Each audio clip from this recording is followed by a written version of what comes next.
आप सभी विद्यार्थियों का इस चैनल पर हार्दिक स्वागत है। इस टॉपिक में यूपी बोर्ड जो हिंदी का आपका पेपर हुआ है उसी का आपको सॉल्व पेपर प्रोवाइड करवाया जा रहा है, जो कि यूपी बोर्ड के विद्यार्थी क्लास 10th में थे उन्हीं का पेपर है। सेम टू सेम आप देख लीजिए इसमें से आपका कितना प्रश्न सही है। तो आइए बिना रुके हम इसको शुरू करते हैं। यहाँ जो आपका पेपर है देख लीजिए, हिंदी का है 2024 का। तो इसमें पहले बहुविकल्पीय प्रश्नों को हम लोग देखते हैं। जो आपका बहुविकल्पीय प्रश्न, उसमें पहला प्रश्न दिया है, रक्षाबंधन नाटक के रचनाकार हैं हरिकृष्ण प्रेमी हैं। अगला आपका प्रश्न है, रामधारी सिंह दिनकर की रचना है। रामधारी सिंह दिनकर की रचना है, तो इसका सही आपका उत्तर होगा संस्कृत के 4 अध्याय। राग दरबारी रचना के उपन्यासकार हैं, तो इनके हैं श्रीलाल शुक्ल हैं। चौथा आपका प्रश्न है, शुक्ल युग को और किस नामों से जाना जाता है? तो शुक्ल युग को तीनों युग के नाम से जाना जाता है। विष्णु प्रभाकर किस युग के कहानीकार हैं? तो विष्णु प्रभाकर जो हैं वह इनमें से कोई नहीं होगा, क्योंकि ये आधुनिक काल के कहानीकार हैं। अगला आपका प्रश्न है, भाव विलास के रचनाकार हैं। भाव विलास के जो रचनाकार हैं वो देव हैं। प्रयोगवादी काव्य की विशेषता है रूढ़ियों के प्रति विद्रोह। अगला आपका है, काव्य की प्रवृत्ति एवं रचना के आधार पर रीतकाल की कितनी धाराएं हैं? तो 3 हैं। जौहर काव्य के रचनाकार श्याम नारायण पांडे जी हैं। 10वां आपका प्रश्न है, चिदंबरा के रचनाकार हैं। चिदंबरा के रचनाकार हैं, तो इसका सही उत्तर होगा सुमित्रा नंदन पंत। पुन पुन मुन मुन सही अकुलाही देख दशा हरगन मुस्काही, इसमें से पूछा कौन सा आपका रस है? तो इसमें आपका हास्य रस है।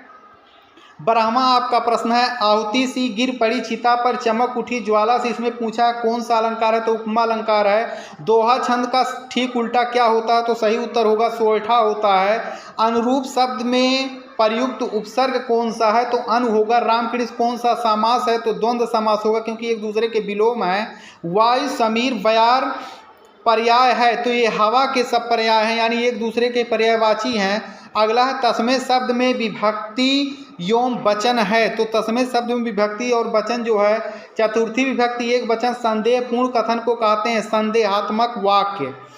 19वां आपका क्वेश्चन है, मैं पत्र लिखूंगा वाक्य में कर्मवाचक में परिवर्तित है, तो मुझे पत्र लिखना है स्थानवाचक क्रिया विशेषण है, तो हमारे आसपास जो होता है वही होता है, या तो बहुत दूर। उसके बाद खंड आपका बा आता है, जिसमें पहला प्रश्न पूछा है गद्यांश है, मानव मन सदा से ही अज्ञात रहस्यों से, इसमें क्वेश्चन आपका पूछा है उपयुक्त गद्यांश के पाठ और लेखक का नाम। तो इसमें जो आपका पाठ है वह है पानी में चंदा और चांद पर आदमी। इस पाठ से यह है। इसके जो लेखक हैं वह हैं जयप्रकाश भारती। इसके जो लेखक हैं वह जयप्रकाश भारती हैं। उसके बाद आपके जो क्वेश्चन पूछे गए इसी में से आप छांट लीजिएगा। उसके बाद अगला जो आपका पैसेज है, हिंदी में प्रगतिशील साहित्य का निर्माण हो रहा है, तो इसमें पूछा क्या है पाठ का नाम। तो इसमें जो पाठ का नाम है वह है क्या लिखूं, और इसके जो लेखक का नाम है वह पद्मलाल पुन्नालाल बख्शी है।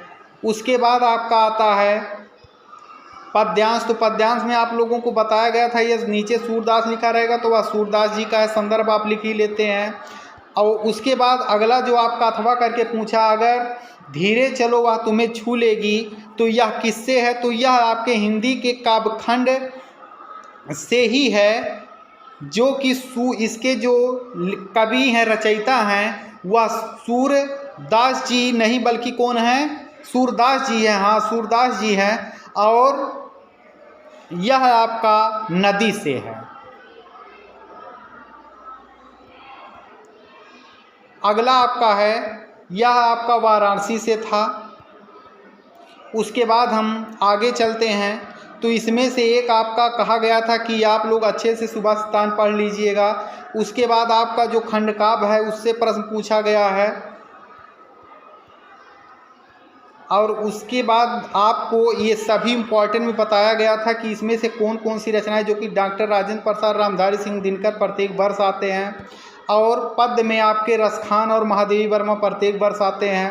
उसके बाद आपको एक श्लोक कहा गया था, और वाद विवाद पर आपका एक पत्र लिखना है। और उसके बाद आपको ये जो था इसमें से आपको 5 में से केवल 2 प्रश्नों को हल करना था, और आपका जो निबंध है इसमें से आप किसी एक पर आपको लिखना है, लेकिन सबसे अच्छा जो आपका था वह आपका जो तैयार हो उसी पर आप अच्छे से लिखे होंगे।